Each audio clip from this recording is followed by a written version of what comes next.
nama akkamiin ta'uu qaban.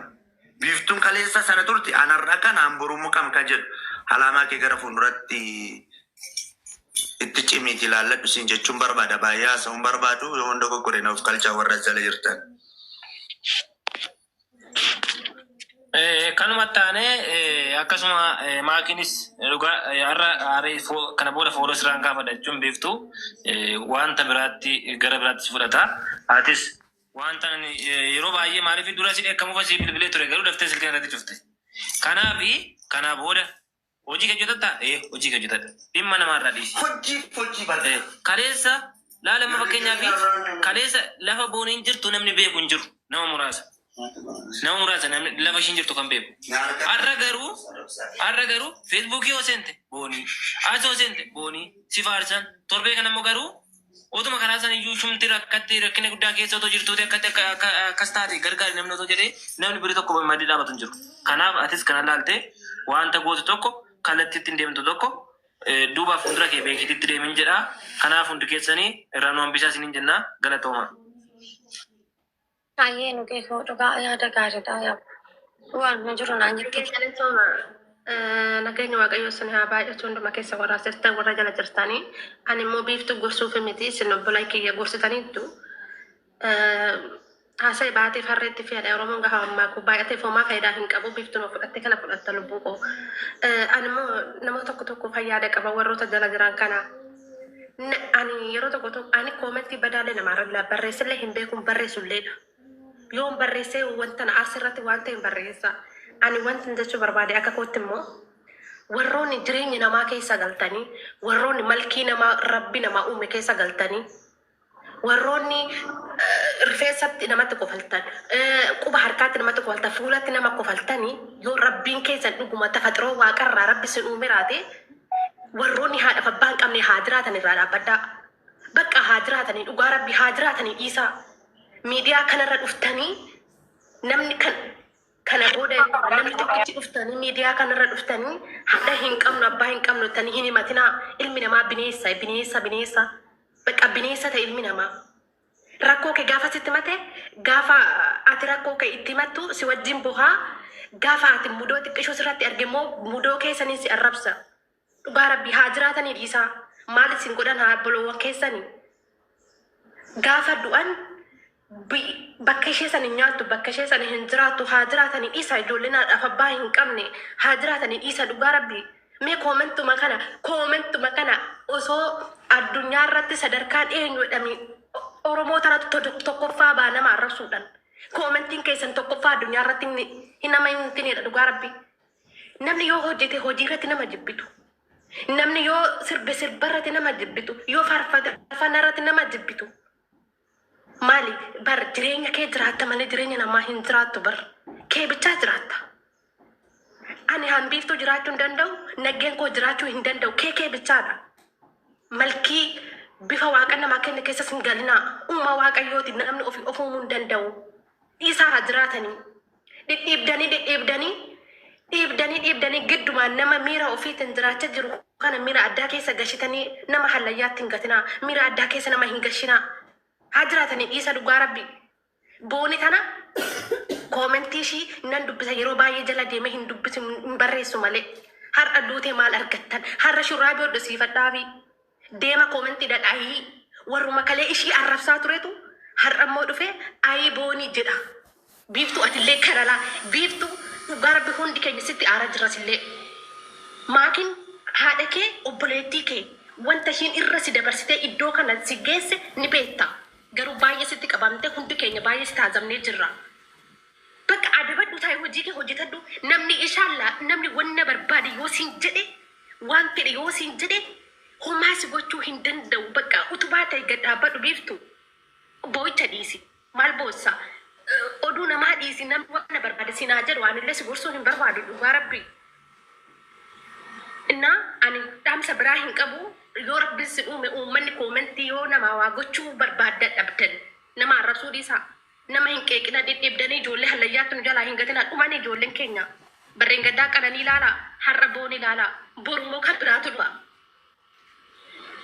dhugaa nama dhibduu bar dhiisa haa jiraatan ijoolleen keenya haa jiraatan badduus taatu haa jiraattu fokkistuu taatu haa jiraattu wallaaltuu taatu haa jiraattu bakka jiraachuu isaanii bichaa barbaanna. Inni jala dhibbiibzaniin wala hin kuffisinaa ijoollee keenya olo deemtu nu jala nyaatina. እና በጣም እንትን ሚራ ከሰ nama ገሸና ዲፋ መናጉዳ ሚራ ከሰ ገሌን ዱበዴ na of kasha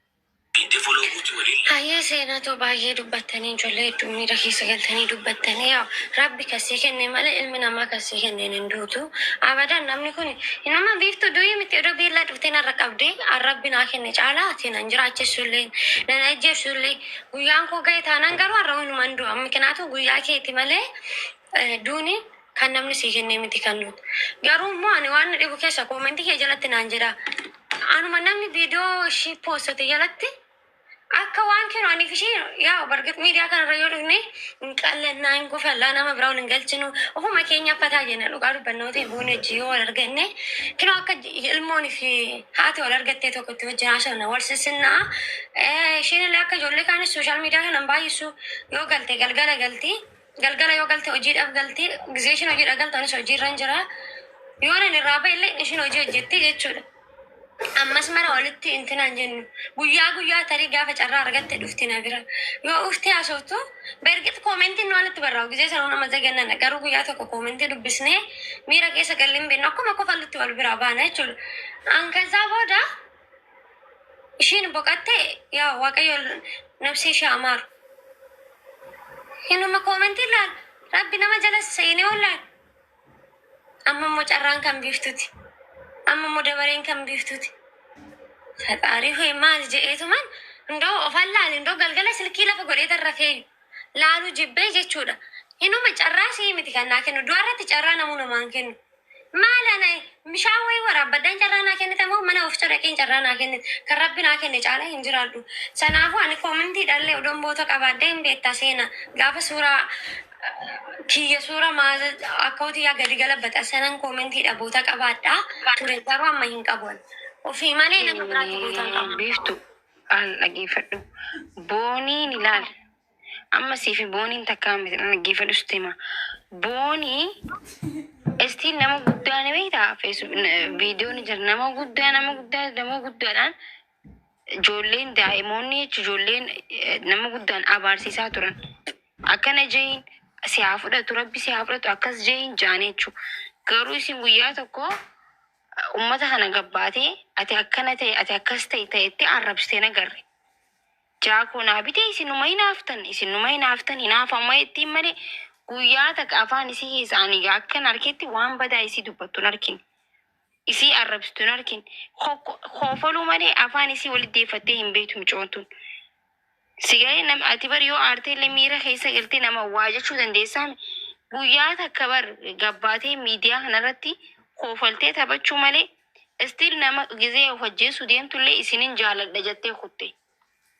Sigalee viidiyoo siisan irratti isinin jaaladha yoon balleessee illee yoo natti aartanii reewu jettee dhiifama gaafattee kutte. Sigalee ummatumaatu assaqaayyee irra guddaan. Ummanni isii arrabsuu ture kun warri isii arrabsu jiru dhiiga isii keessaa illee harka qaba. Sigalee isinillee isii waan biraatiin isa ufaa ajjeestu sababa keessaniis haa ta'u garuu du'a isirratti isinilleen harka keessaa qabdan. Warri as keessa jirtan namni isii arrabsitan yoo jiraattan wallaa harka qabdanii rabbii keessan kadhadhaa harka keessaa qabdan jechuudha. Maaliif namni isii arrabsitan hundinuu dhiiga isii arra ganna qame kana ka isii uffanniste kanatti itti gaafatamtoota isinilleen dheeyxanii ilkeen kee akkas fokkotaa fuulli kee akkasii mucaan kun siifin maluu akkasii ati siifin maluu jettanii nama footoo nama fokkotaa kana jala nama waan akka bineensaa waan akka bineensaa jala ergitan sinigalee waan akka bineensaa waan hin taane waan jechuun waan uumaa namaa hin ta'in bineensa faa fuutanii jala ergitan. Jasta kana kan haasa'u jiru uumaa rabbi namaa kanneen irratti illee dhaabbattanii gaafa nama dubbattan amala namarratti dubbachuun sirriidha. Namni amala sirreeffachuu baatu garuu waan rabbiin namaa kanne madabbira dheeyxee yookiin hin gurgurtu yookiin hin bitattu jechuu rabbiitu siif kan sinigalee achirra dhaabbattanii gaafa mooraalii aslan dhiirsii isii jala jiru sunu gaafa isii san akkasi gabbuustan inni yeelebbee lebbisan mo'al sinigalee bakka isiin si maltu inni si isa inni osoo ani akka kiyyatti guyyaa takka gabbee miidiyaa kanarratti an dhageellee beeku jaartiin koo bareedduudha, jaartiin koo qashtiidha, jaartiin koo abbaa feetii naa caalti jee dhiirri kamuu jaartii ofii gaafa namni gabbee isin jala of isin arrabsu jaartiin koo abbaa feetee caalti jechuu danda'u sirra jiraata jechuu. Jaartiin koo bareedduudha anaaf siif osoo hin ta'in anaaf bareedduudha jechuu sirra jiraata. Isin gaafa san of ajjeesuu murtiin gootu yaada akkasitti isin qabdu jechuu. Gaafa namni isii arrabsu ta'e mataa qabattee sammuu keessaniin dhiisaa moo hin dhiisuun jettee gaafa jiraatte haalaatis mana keessaattis itti walitti qabamee lubbuun isii baatii jechuu. Akkasii jechuu. Kanaafuu dubartoonni keenyaaf dura dursoo of jaaladha. Ofiitu dursaa. Atis koomantii namaa laaltee miira keessa hin seenin isiinuu itti guddateeti malee sila akka namaatiin duru kotte jechuu ammaa miti si galee.